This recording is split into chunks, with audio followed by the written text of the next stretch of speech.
Hi hello दोस्तों, नमस्कार, प्रणाम। आप सब कैसे हैं? उम्मीद है कि आप सब अच्छे हैं, स्वस्थ हैं, मस्त हैं।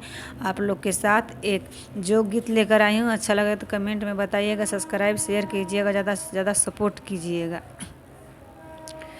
ई जोग अनारस ई जोग बनारस ई जोगवा मोरे अम्मा के पास ई जोगवा।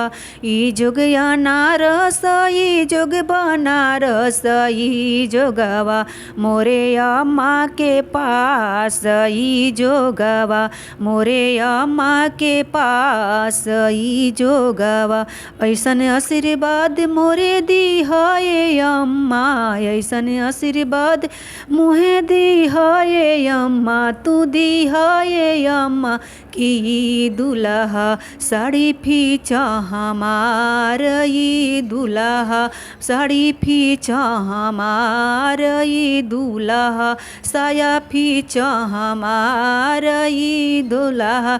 ई जोग अनारस ई जोग बनारस ई जोगवा मोरे अम्मा के पास ई जोगवा मोरे अम्मा के पास ई जोगवा।